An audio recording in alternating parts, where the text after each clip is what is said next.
हाँ जी बेटा, I am doing now the question number 5 from exercise 5.2 बेटा. Write in polar form. What we have to do firstly, we have to write -1 minus iota, means we have to let it r cis theta. Okay, नहीं भी लिखोगे and में आप represent कर दोगे, एक ही बात है. बेसिकली ये पोलर फॉर्म है. तो पहला स्टेप मैंने आपको क्या बोला था, आर कैलकुलेट करना, जिसको हम मैग्नीट्यूड भी कहते हैं. आर को हम मैग्नीट्यूड भी कहते हैं. अगर आपको क्वेश्चन आ जाता फाइंड मैग्नीट्यूड एंड एम्पलीट्यूड, तो तब भी यही स्टेप्स करने, स्टेप्स आर सेम. तो बेटा नाउ आर कैसे मैंने कहा था, रियल पार्ट का स्क्वायर प्लस इमेजिनरी पार्ट का स्क्वायर. आयोटा का स्क्वायर नहीं लिख देना, कोफिशिएंट ऑफ आयोटा का स्क्वायर. ठीक है बेटा, तो ये मेरे पास क्या बन गया, 1 + 1 दैट इज √2. ओके बेटा, नाउ आफ्टर देन, ये पहला स्टेप था. सेकेंड स्टेप मैंने आपको कहा था एक्यूट एंगल कैलकुलेट करना है.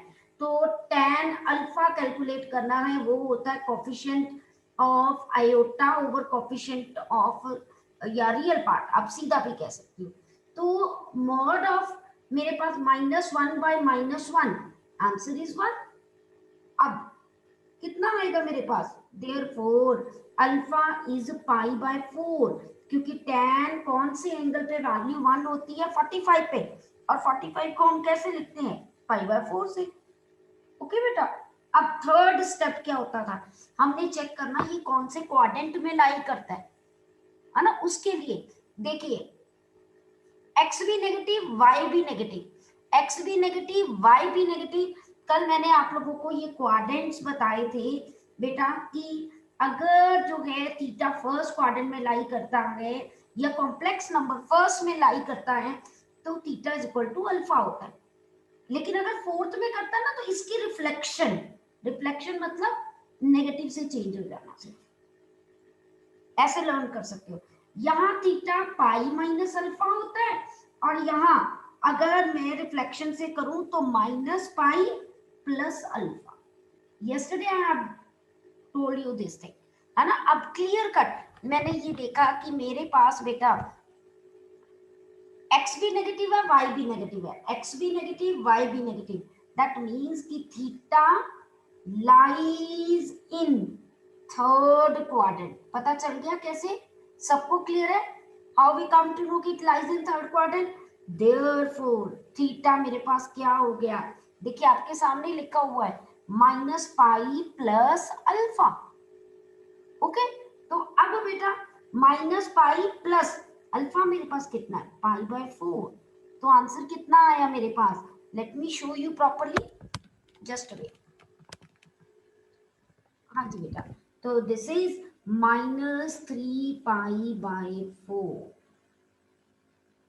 ओके बेटा, थीटा भी आ गया, आर भी आ गया, है ना. अगर तो कहते फाइंड मैग्नीट्यूड एंड एम्पलीट्यूड, तो मेरा यहां तक काम खत्म था. This is magnitude, this is amplitude, काम खत्म.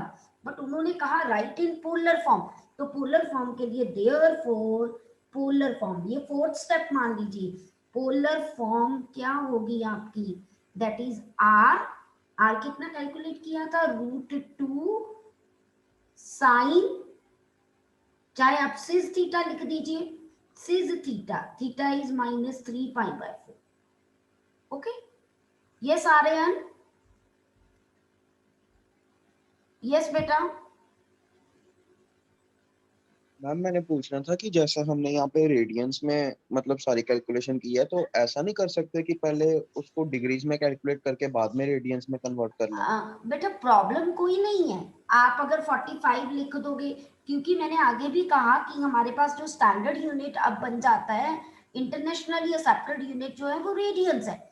आप करके कन्वर्ट भी कर दोगे, मुझे कोई प्रॉब्लम नहीं होगी. बट आपको ये चीजें अब आनी चाहिए. पेपर में आपने कल को जेई के पेपर्स देने हैं, तो वहां स्मार्टनेस, इतना टाइम ही नहीं होता कि आप पहले इसको उसमें डिग्रीज में चेंज करो देन फाइंड द वैल्यूज. तो धीरे धीरे करोगे आपको आ जाएगा, है ना, कोई इतनी बड़ी बात नहीं. When you do it again and again, तो आपको पता चल जाएगा. π/4 इज 45 डिग्री. एक बच्चा अगर यहाँ पर ओके। मतलब 45 लिख के कन्वर्जन करे फिर ये करे, कितना टाइम वेस्ट होगा। उससे बेटर क्या है, यस मैम। हम क्या करें कि सीधा ही पाई बाय 4 लिखें, ठीक है ना। Okay okay, okay. हाँ जी, यस समृद्धि, यस समृद्धि। जैसे यहाँ पर पाई थीटा जो है वो नेगेटिव आ रहा है, तो एंगल्स नेगेटिव हो सकते हैं। बिल्कुल बेटा, मैंने समृद्धि स्टार्टिंग में ही आप लोगों को ये बात बताई थी कि जब हम एंगल्स को क्लॉकवाइज मेजर करते हैं तो वो नेगेटिव हो जाती हैं। देखिए कैसे, मैंने ये चीज आगे भी आप लोगों को समझाई थी स्टार्टिंग में जब मैंने ट्रिग्नोमेट्री स्टार्ट किया था। अब देखिए, अगर मेरे पास ये वैल्यू है, ठीक है, हमने ये 45 मेजर की थी। अब अगर मैंने थीटा ये पूरा कैलकुलेट कर लूं तो ये 100% -3π/4 होगा, क्योंकि मैंने तो एक्यूट एंगल कैलकुलेट किया। हम जो भी मेजर करते हैं ना एक्स एक्सिस के साथ मेजर करते हैं। अब इधर से एंगल में मेजर कर रही हूं, देखो क्योंकि ये एक्स एक्सिस है मेरे पास इस तरफ, तो जब मैं इधर से ये करूंगी ये कैसे मेजर हुआ, क्लॉकवाइज हुआ, that's why this angle is -3π/4। Okay, yes ma'am. ठीक है ना। थीटा बिल्कुल नेगेटिव हो सकता है अगर हम किसी एंगल को, आप ये नहीं कह सकते कि मैम यहां से इधर को मेजर कर लेते हैं तो ये क्लॉकवाइज हुआ, एंटी क्लॉकवाइज हुआ। मैंने आपको क्या कहा था, एक्स एक्सिस से स्टार्ट करना होता है। एक्स एक्सिस ये है मेरी, या इधर है या इधर है। इस एंगल में मेरे पास जो है मेन बेस ये बनता है, तो या तो मैं ये पूरा मेजर करूं इतना एंगल, तो या मैं ये मेजर करूं, तो बेटर क्या है मैं ये मेजर कर लूं, क्योंकि यहां से मैंने जो मेजरमेंट करनी है एंगल की एक्स एक्सिस की तरफ, जब मैंने मेजरमेंट करनी है, देखिए स्टार्ट तो मैंने एक्स एक्सिस से करना है ना, ये दो लाइंस है इनके बीच में करना है। स्टार्टिंग कहां से करते हैं, एक्स एक्सिस। जब मैं स्टार्ट करके दूसरी रे पे जा रही हूं, आप खुद बताइए मेरे पास ये क्लॉकवाइज डायरेक्शन आ रही है, क्लॉकवाइज, तो क्लॉकवाइज है तो 100% बेटा एंगल क्या आएगा, नेगेटिव आएगा। ओके जी, क्लियर। Yes ma'am. हाँ जी, यस। चलो एक और क्वेश्चन कर लेते हैं हम लोग। Let us do one more question for you, ठीक है। आप ट्राई करना, आपको कोई प्रॉब्लम नहीं आएगी। यस हिमांशु, यस हिमांशु बेटा। हमें एक बार 6 क्वेश्चन करवा दो। हाँ वही करवाने लगी उसका बेटा। आंसर रॉन्ग आ रहा है। हाँ हाँ कोई बात नहीं, वही वही करवाने लगी, डोंट वरी। मैंने Thank you. 6th और 8th ही करवाने का सोचा था, कोई बात नहीं। चलिए बेटा, हमारे पास जो है नेक्स्ट जो अगर हम देखें तो मेरे पास जो है बेटा यहाँ पर 6th पहले करवाने लगी हूँ। I am having the statement -3 only, ठीक है। What we have to do, are cos theta plus iota sin theta we can write, ठीक है। सबसे पहला स्टेप हम क्या करते हैं, आर कैलकुलेट करते हैं, अंडर रूट रियल पार्ट का स्क्वायर प्लस इमेजिनरी पार्ट है ही 0, तो आंसर इज 3। फर्स्ट पार्ट हो गया। सेकंड मेरे पास जो है क्या करेंगे, हम एक्यूट एंगल कैलकुलेट करते हैं, tan alpha, tan alpha is coefficient of मेरे पास जो है y है ही नहीं, 0 over -3, answer is 0। Okay, answer is 0। अब आपको ये नहीं पता है कि 0 कहाँ कहाँ होता है ना, ये हम ट्रिग्नोमेट्री में बताते हैं। एक बार अभी के लिए सिर्फ आप इतनी चीज याद करोगे, देखना बेटा कि जो tan की वैल्यू 0 होती है, मतलब अगर tan थीटा 0 है तो थीटा की वैल्यू ना 0, पाई, 2 पाई, 3 पाई, सो ऑन, कुछ भी हो सकती है। क्यों, मैं आपको फिर बताती हूँ। मैंने आपको वर्ड यूज किया था पीरियोडिसिटी, अगर आपको याद हो। अगर मान लीजिए ये एक एंगल है, सपोज यहां पर ये एंगल बना 45 डिग्री, मैं यहां से यहां तक गई, या मैं एक चक्कर काट के फिर वापस आ गई, बेटा जो वैल्यू होगी वो तो सेम ही होगी ना। अगर मैं 3 चक्कर काट के दोबारा आ जाऊं तब भी वैल्यू उसी पे सेम होगी, है ना। इफ आई टुक 10 सर्कल्स तब भी वैल्यू क्या होगी, सेम होगी। तो वो जो सेम सेम वैल्यू कितने पीरियड के बाद रिपीट होती है, जैसे मैंने आपको कहा था आपका स्कूल के टाइम टेबल में हर पीरियड 35 मिनट्स का अगर है, 5 मिनट्स की ब्रेक है, यानी after 35 minutes there is a periodicity of 5 minute break to log in into the other class, and again after there is a period of 35 minutes, है ना। वो बार बार 35 मिनट्स एक सर्कल चलता आ रहा है ना। तो सेम टैन की अलग होती है, साइन कॉस की अलग होती है। यहां पर जो अगर आप देखो मैं हर एक में पाई पाई ऐड कर रही हूं, पाई पाई ऐड कर रही हूं, तो यानी आफ्टर पाई टैन की वैल्यू हमेशा चेंज होती है। कहने का मतलब एक और एग्जांपल देती हूँ, मान लो आप कहते हैं टैन थीटा 1 है, अभी हमने किया, तो आप कहते हो थीटा पाई बाय 4 अकेला आएगा, मैं कहती हूँ नहीं, नॉट ओनली पाई बाय 4, पाई के बाद वो फिर रिपीट होगा, यानी 5 पाई बाय पे 5 पाई बाय 4 पे भी थीटा की वैल्यू 1 आएगी। उसके बाद अगर मैं पाई फिर ऐड कर दूं, जो आंसर आया मेरा तब भी आंसर सेम आएगा, 9 पाई बाय 4 पे भी tan की वैल्यू 1 आएगी।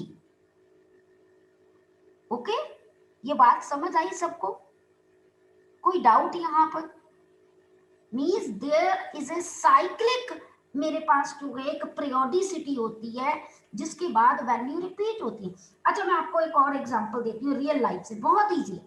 जैसे मान लीजिए आपको ना हम लोअर क्लासेस में नंबर लाइन पे ड्रॉ करना सिखाते थे, एडिशन। अगर आपको याद हो, मैं कहती थी अगर 2 + 3 करना है तो हम बच्चों को कहते थे बेटा 2 का जंप मारना है 3 टाइम्स, यानी यहाँ पर जो जंपिंग है वो 2 के बाद रिपीट हो रही है ना, यानी यहाँ की पीरियोडिसिटी 2 है। ऐसे ही अगर मैं कहती 5 + 6, तो मैं कहती थी कि बेटा अगर आपने ऐड करना है तो 5 की जंपिंग लगाओ लेकिन 6 टाइम्स लगा दो, जो भी आप मतलब एडिंग करते थे। मल्टीप्लाई के लिए सॉरी हम ये कॉन्सेप्ट यूज करते थे लोअर क्लासेस, है ना। अगर ऐड करना होता था तो हम क्या कहते थे, पहले 2 जंप फिर 3 जंप, यही करते थे ना। सेम पीरियोडिसिटी जो है यहाँ पर हमारे पास जो है कि कितने पीरियड के बाद वो चीज रिपीट होती है वो बता। तो अब देखिए यहाँ पर अल्फा tan अल्फा मेरे पास 0 आया, आप अल्फा 0 नहीं लिख सकते हिमांशु, क्योंकि अगर आप कहते हो कोई चीज एंगल ही नहीं बना रही, अल्फा 0 का मतलब व्हाट, कोई एंगल ही नहीं आ रहा मेरे पास। अब बेटा अगर कोई एंगल ही नहीं आ रहा है तो वो तो कॉम्प्लेक्स नंबर एग्जिस्ट ही नहीं करेगा ना, है कि नहीं? आपको बात समझ, तो आप ये नहीं कहते, आपने अल्फा को अगर यहाँ 0 लिख भी दिया मुझे कोई प्रॉब्लम नहीं, बिल्कुल राइट चल रहे हो, आपने मिनिमम वैल्यू ले ली। लेकिन यहाँ पर जब मैंने थीटा कैलकुलेट करना है, रियल पार्ट मेरे पास नेगेटिव है, एक्स नेगेटिव है, आप कहते हो हमें वाई का नहीं पता चलता है ना, कि वाई जब कुछ ना हो तो हम +0 ही लेके चलते हैं ना बेटा, आयोटा 0, तो अपने आप एक्स नेगेटिव वाई पॉजिटिव कौन से क्वाड्रेंट में आया, सेकंड क्वाड्रेंट में आया। तो सेकंड क्वाड्रेंट में मेरे पास जो है सेकंड क्वाड्रेंट में थीटा क्या होगा, पाई माइनस अल्फा, तो पाई माइनस 0, आंसर पाई आया। मैंने आपको अपने जो पुराने मेथड से करके दिखा दिया, लेकिन अगर मैं सीधा भी करती कि मैं कहती कि थीटा 0, मुझे पता है एंगल में 0 ले नहीं सकती, तो 100% मुझे टैन की वैल्यू नेक्स्ट लेके चलनी थी, बट क्योंकि हम स्टेप बाय स्टेप करते हैं तो आपको यहाँ से भी क्लियर हो जाएगा, कोई प्रॉब्लम नहीं। जब हमें प्रैक्टिस हो जाती है ना तब हम अल्फा मतलब मैनुअली कैलकुलेट कर लेते हैं, बच्चे जो स्मार्ट होते हैं, जो जिनको प्रैक्टिस हो जाती है, वो ये चीज शो ही नहीं करते, वो सिंपल लिखते हैं theta lies in the second quadrant, तो पाई माइनस पाई बाय 4 या 0, वो ये नहीं चीज कैलकुलेट करते। तो इसीलिए मैं आपको वहां बता रही थी कि अल्फा 0 नहीं हो सकता, वो नेक्स्ट वैल्यू पे चला जाता पाई पे। Okay clear? तो दैट मीन्स एंड में आंसर जो हम लिखते हैं ना, -3 को हम लिखेंगे r, दैट इज 3, और सिज ऑफ मेरे पास जो है वो क्या आ जाएगा, pi. Okay clear to everyone? ठीक है, चलिए अब हम नेक्स्ट चलते हैं। कॉन्सेप्ट क्वाड्रेटिक बहुत इजी है, आप लोगों ने जो है ऑलरेडी 10th में किया हुआ है। ठीक है, यस युवराज। मैम इसका आंसर तो वो 3 से 180 आएगा ना, हाँ अगर जी, पाई खोल दें हम। बिल्कुल बिल्कुल, मैंने भी तो यही लिखा बेटा। तो अगर हम जैसे मुझे कन्वीनियंट है डिग्री में करके, तो वहां पे करूंगा तो सही है ना सब कुछ फिर? हाँ जी बिल्कुल बिल्कुल 180 डिग्री ओके। आएगा, बट फिर भी युवराज मैं बार बार कह रही हूँ कि आप डिग्रीज में कन्वीनियंसी की अभी बात मत करो, आप हैबिट डालो रेडियंस में करने की, क्योंकि जब हम ये सिज थीटा लिखते हैं ना, तो हम कहते हैं theta is in radiance. Okay हाँ जी। है ना, नो डाउट कि आपने थीटा 180 लिख दिया, कोई बात नहीं है कि मैं इसको क्रॉस कर सकूं, बट आप लोगों को आना चाहिए रेडियंस में डील करना। यस श्रेया। मैम आपने पिछले क्वेश्चन श्रेया म्यूट कीजिए अपने आप को बेटा।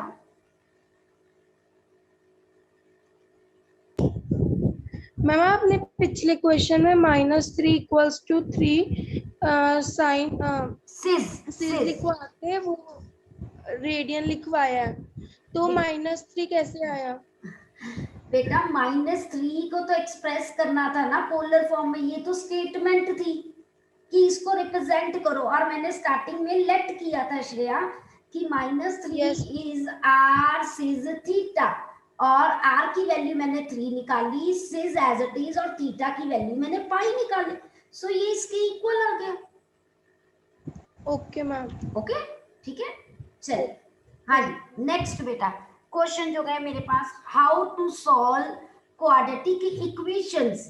अब मैंने ऐसी क्वाड्रेटिक इक्वेशंस को सॉल्व करना है जिसमें बेटा पाई जो सॉरी हमारा d जो है ना वो लेस देन इक्वल टू या लेस देन 0। आपने 10th तक जब डिस्क्रिमिनेंट लेस देन 0 आता था आप कहते थे नॉन रियल रूट्स, तो आप छोड़ देते थे, अब हम छोड़ेंगे नहीं। ठीक है जी, अब हम उसको सॉल्व करेंगे, प्रॉपर्ली सॉल्व करेंगे। तो उसके लिए बेटा देखिए हमारे पास एक्सरसाइज से स्टार्ट करते हैं सीधा क्वेश्चन। हमारे पास एक्सरसाइज में अगर मैं देखूं तो मेरे पास 5.3 एक्सरसाइज का बेटा फर्स्ट क्वेश्चन जो है उसमें मेरे पास क्या दिया हुआ है, x square plus 3 equal to 0। बेटा यहाँ तो x वाली टर्म है ही नहीं, तो हम सीधा भी कर सकते हैं, x square is -3, this implies x is under root -3, और साथ में प्लस माइनस भी आता है क्योंकि स्क्वायर कभी भी उधर जाए तो बेटा प्लस माइनस अंडर रूट बन जाता है। अब इसको सॉल्व करना आपको आता है बेटा, √3 आयोटा। ओके कैसे लिखा पता है ना सबको, कि मैंने √-3 को ब्रेक कर दिया ऐसे, अब इसको अलग किया, इसको अलग किया, और दिस वैल्यू इज आयोटा, तो आयोटा √3 या √3 iota, one is the same thing. Okay जी, now come to second, any doubt, any doubt to anyone? हाँ जी नेक्स्ट क्वेश्चन, क्वेश्चन नंबर जो है मेरे पास सेकंड देखिए। अब ये प्रॉपर मेरे पास क्वाड्रेटिक है, कोई भी टर्म मिसिंग नहीं है, तो बिल्कुल 10th क्लास वाला मेथड बेटा सॉल्व करना है। आपको पता है a2 b1 c1, और d क्या कैलकुलेट करते थे, b² - 4ac, तो b is 1 minus 4 2 1 1 minus 8 minus 7। अब ये नहीं कहना कि less than 0 non real roots, अगर आप कह भी दोगे बट कैलकुलेट करने हैं 10th में तो यहां तक छोड़ देते थे, you leave the question here. आप लिखो less than 0 non real roots, मुझे कोई प्रॉब्लम नहीं है, but you have to calculate the roots also. For that आप क्या करोगे, x is equal to minus B plus minus root D by 2a। याद है ना सबको ये क्वाड्रेटिक का फॉर्मूला, है ना। तो आगे हम क्या करेंगे यहाँ पर बेटा, देखिए therefore x is equal to minus B plus minus root minus 7 over 2 into a। तो -1 प्लस माइनस क्या लिखेंगे, रूट 7 आयोटा। देखो मुझे प्रैक्टिस होगी है, मुझे पता है नेगेटिव आता है तो उसका आयोटा बन जाना है। आपने भी कोई अलग अलग स्टेप नहीं करने कि पहले 7 -7 को -1 इंटू 7 करो, नॉट एट ऑल, ठीक है। तो ओवर 4 बेटा, तो therefore x is equal to -1 plus root 7 iota by 4 and -1 minus root 7 iota by 4, that is my answer। Okay बेटा, किसी को कोई डाउट? हाँ जी ओके, चलिए और करें, एक हमारे पास हो गए। नेक्स्ट क्वेश्चन नंबर 4th को ट्राई करना। Let me do 7th question now. Okay 7th question, तो 7th you try with me बेटा, all of you try with me. Irrational coefficients है तो √2x² plus x plus √2 equal to 0। Okay, this is the equation that is given to me. तो अब बेटा सबसे पहले you have to write a is √2, b is 1, c is √2। Okay, now firstly calculate d, b² minus 4ac। हाँ जी, 1 minus 4 √2 that is 1 minus 8 minus 7 less than 0, therefore जो है non real roots. Okay, now calculate x minus b plus minus √d by 2a। after that minus b -1 plus minus √d minus root -7 over 2 into a, that is good। now after then what we have to do, हाँ जी negative जब under root के अंदर आ जाए तो उसको हम convert करेंगे, तो हम क्या करेंगे, therefore x is -1 plus minus √7 iota by 2√2। हम आपको लोअर क्लासेस में भी यही कहते थे कि इरेशनल नंबर को डिनोमिनेटर में मत रखा करो। तो क्या करेंगे, रैशनलाइज कर देंगे √2 के साथ। ओके, कोई बच्चा 2√2 के साथ भी रैशनलाइज कर दे, हमें कोई प्रॉब्लम नहीं है। तो ये -√2 plus minus √14 iota over 4, this is the exact answer. चाहे पीछे आंसर यहाँ तक हो, हमें कोई नहीं, बट यहाँ तक आपको जो है बेटा प्रॉपर रैशनलाइजिंग करनी ही करनी, क्योंकि never leave the answer with the denominator irrational और with the denominator having iota in its denominator. Okay, denominator having iota, never leave the answer as it is, always do rationalising. Okay जी, I think the concept of solving the quadratic is clear to you. Yes, Yuvraj. Yes, beta. Ma'am 2√2 से करेंगे तो answer 196 नहीं आएगा 4 की जगह? बेटा जब आप 2√2 से करोगे अल्टीमेटली 2 कॉमन आ जाएगा और एंड में कट जाएगा। अच्छा, है ना, 6 नहीं आएगा। अगर आप 2 करोगे तो 8 आएगा नीचे, नॉट 6, 8 आएगा, क्योंकि आपने प्लस कर दिया 2 + 2 + 2, 2 to the 4, 4 to the 8, denominator में 8 आएगा और फिर वो ऊपर से कॉमन होके कटिंग हो जाएगा। ओके जी, ओके हाँ हाँ जी। चलिए अब बेटा मैं आपको मिसलेनियस एग्जाम्पल स्टार्ट करवाने लगी हूँ, ठीक है। Miscellaneous example from this chapter, very very important and जो होते हैं मिसलेनियस एक्सरसाइज। आप ये नहीं सोचना कि 10th में ऑप्शनल एक्सरसाइज में से कम आता है, हमारे यहाँ ऑप्शनल नहीं कुछ होता +1 +2 में। यहाँ पर miscellaneous means little bit level is increased, but ऐसा कुछ होता नहीं है। इंपॉर्टेंट चीजें तो वैसे भी जो है वो इंपॉर्टेंट ही होती है, वो जहां मर्जी लिखी हो, ठीक है। Very easy example 12, find the conjugate. पहले तो मुझे कॉन्जुगेट का मतलब बताइए, अगर आपको याद है तो हमने परसों किया था। हाँ जी, tell me the meaning of the conjugate, who will tell me how to evaluate? Okay Yuvraj, yes बेटा।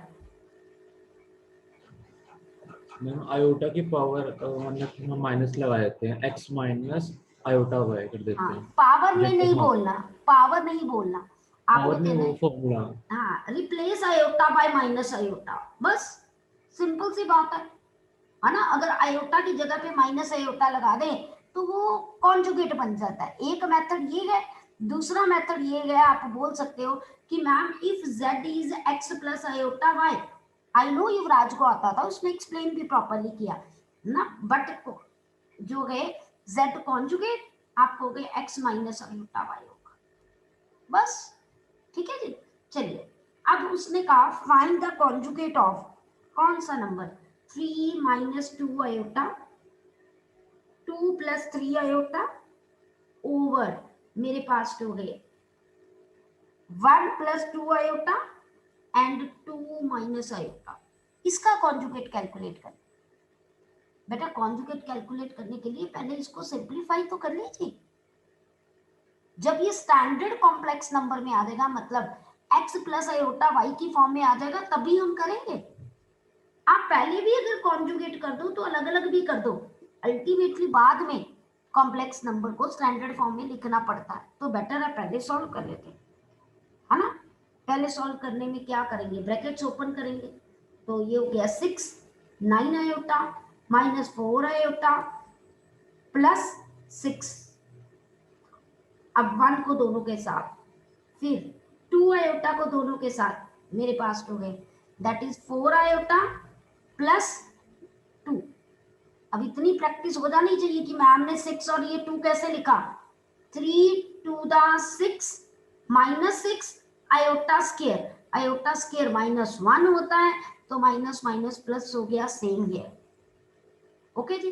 अब 12 प्लस 5 आयोटा मेरे पास ओवर 4 मेरे पास प्लस 3 आयोटा।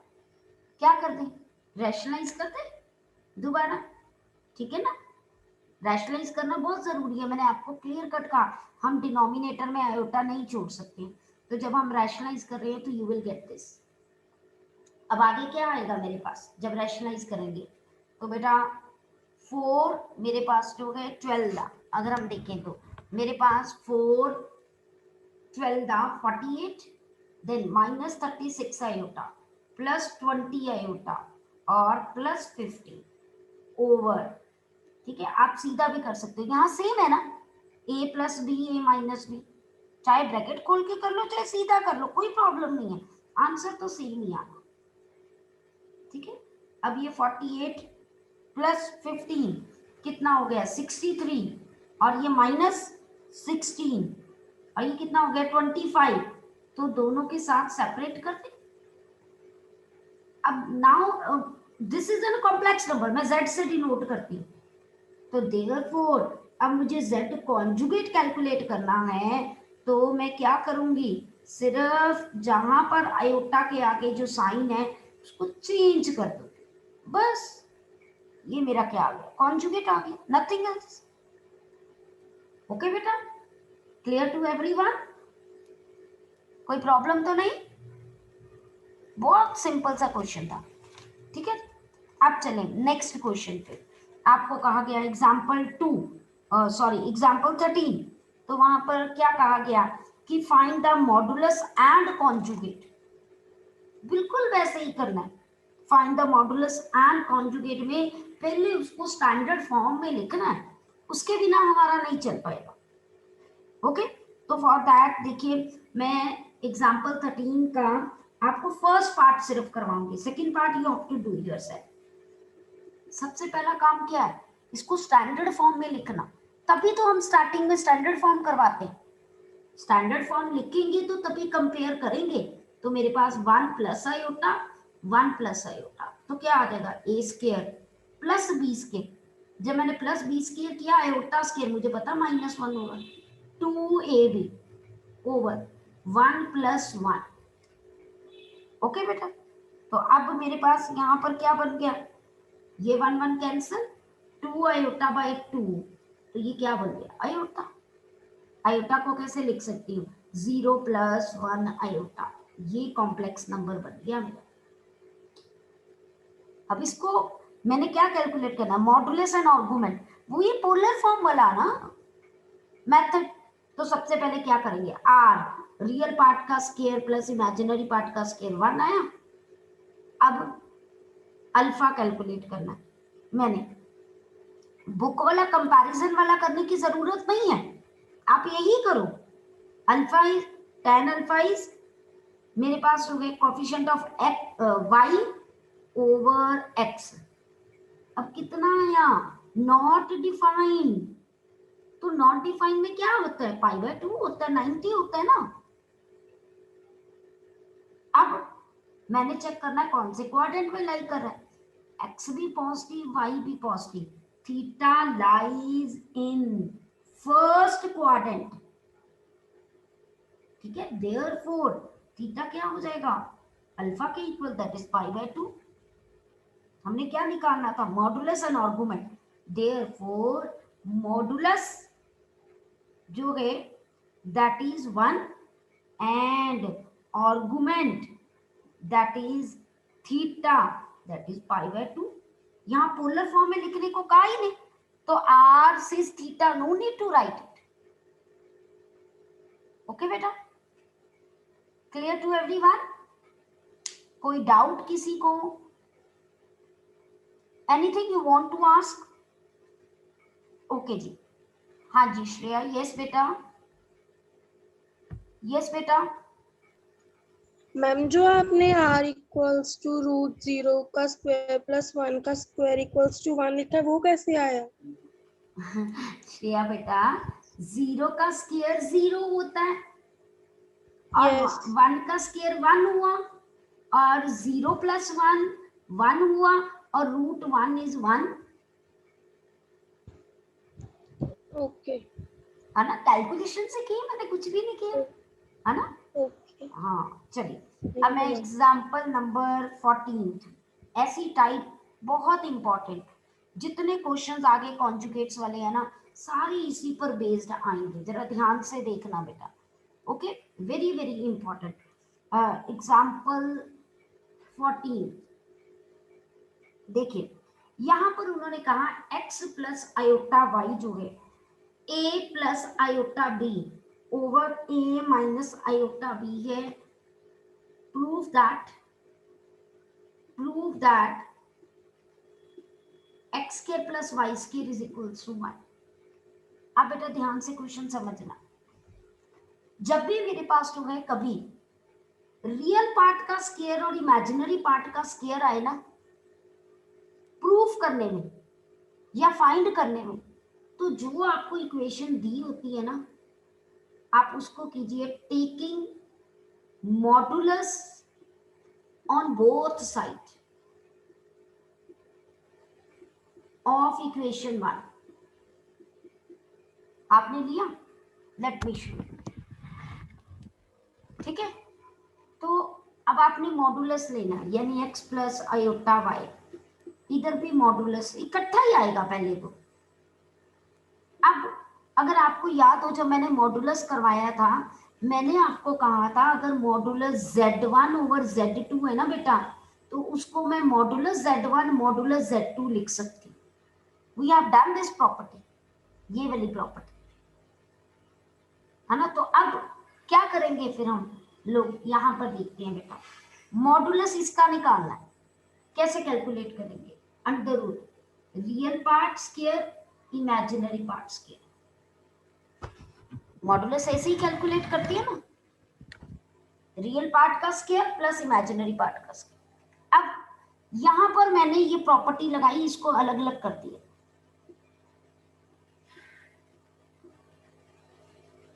ठीक है जी। अब जब मैंने अलग अलग किया, देखिए सेपरेट कर दिया, अब इसका मॉडुलस निकालना और इसका मॉडुलस निकालना।